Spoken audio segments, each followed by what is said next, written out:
E como a gente fala, né, fora do ar, nos bastidores, tem muita gente boa e muita gente trabalhando de alguma forma para que essa situação de violência, de injustiça, não se perpetue, mas nós precisamos mais. Nós precisamos disseminar esse tipo de sentimento. Como a denúncia que se faz nesse momento, que Gaza está sendo colocada numa situação de inabitabilidade. Gaza é inabitável. Gaza é inabitável. Gaza ser inabitável significa o quê? Significa que o que está sendo feito é uma guerra de conquista.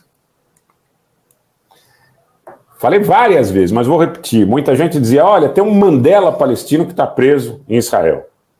Chama-se Marwan Barghouti, que participou daquela intifada do ano 2002, se não me falha a memória. Não sei se foi 2000 ou 2002, ligado ao Fatah. Eram os grupos chamados Tanzim.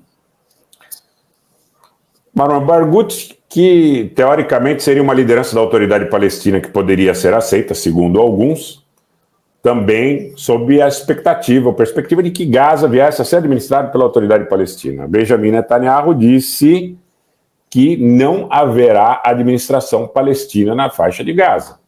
Imaginem vocês, se na faixa de Gaza, que não tinha colônias israelenses, antes de 7 de outubro, agora eles parecem que colocaram ali uma pedra fundamental de restabelecimento de colônias. Ofir, se eu não me engano o nome. André Mourão, guerras de extermínio do povo palestino. Triste, André. Um abraço para você. Boa tarde, Jusilene.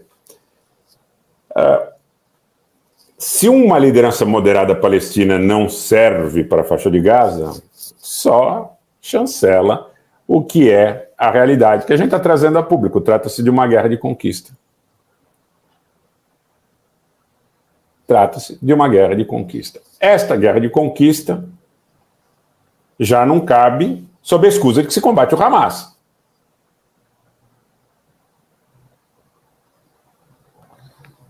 Na Cisjordânia, o problema é ainda mais crítico, porque você tem praticamente ilhas de população palestina ou cidades nas quais você tem praticamente populações de colonos colocadas cirurgicamente no centro destas presenças maiores palestinas, como é o caso de Hebron, que os palestinos chamam de Al-Khalil, que inviabilizam a formação de um Estado comunidade na faixa da Cisjordânia.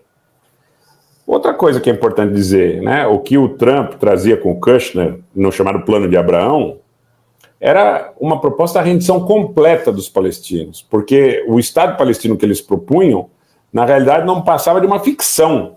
Porque você não pode ter um Estado palestino onde você não consegue comunicar Belém com Nablus, Nablus com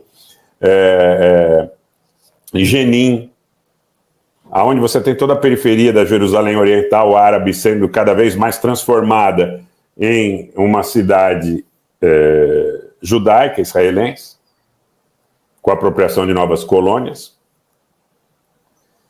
Então, gente, eu não sei nem o que dizer para vocês em relação a que tipo de perspectiva, aonde nós poderíamos nos apoiar para imaginar que essa situação possa ser revertida. Eu acho que nos cabe mais como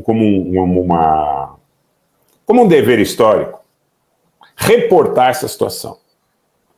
Né? Eu estava conversando isso com um amigo meu e esse amigo disse o seguinte, e eu concordo com ele, a forma de se fazer resistência a esse tipo de injustiça é você, na realidade, poder atestá-la. Então, talvez, de alguma forma, não ser enganado nesse contexto que a gente está vivendo já seja uma forma de você catalogar, de você ratificar, né, o dado de que há um nicho na sociedade que sabe do que se trata. Porque a gente ainda corre um risco muito grande de os livros de história nos dizerem que essas mortes de milhares de palestinos seriam justificadas a partir da ideia de que o foram em razão do combate ao terror. Vocês conseguem compreender? Quer dizer, então o fato de saber o que está acontecendo já é uma forma de resistir. O fato de espraiar o que está acontecendo, porque Gente, nós não vamos esperar que ninguém tenha uma atitude militar hoje contra Israel.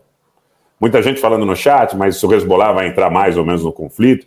O Hezbollah tem seus problemas, suas preocupações em relação ao Líbano, tem seus vínculos com os iranianos, tem seus vínculos hoje um pouco maiores, não era uma situação habitual anteriormente, mas também com os palestinos de Gaza, Hamas, Jihad, etc., até pela questão da orientação religiosa, dos traços da irmandade na formação de alguns grupos, como o Hamas, na faixa de Gaza, o xiismo do Hezbollah.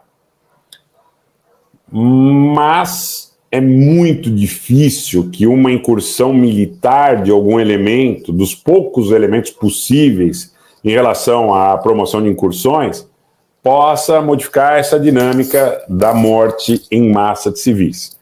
Surpreende muito o fato de que em 64 dias o exército israelense ainda continua enfrentando uma resistência encarniçada, porque a superioridade econômica, naval, aérea, de infantaria, tecnológica, de espionagem, redes de espionagem, muitas vezes dentro do território inimigo, não só com material, mas muitas vezes com pessoas, né, com material humano,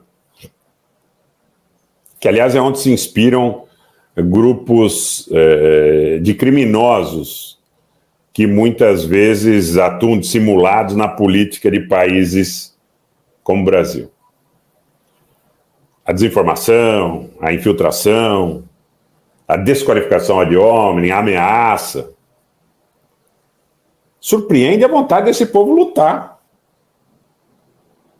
Quer dizer, por um lado surpreende a vontade de luta e por outro lado também a gente percebe que não lhes é dada outra opção a não ser resistir, porque é praticamente certo que resistindo ou não, a morte pode lhes alcançar, né? Então, esse é um outro dado também dramático, terrível, difícil até de ser retratado.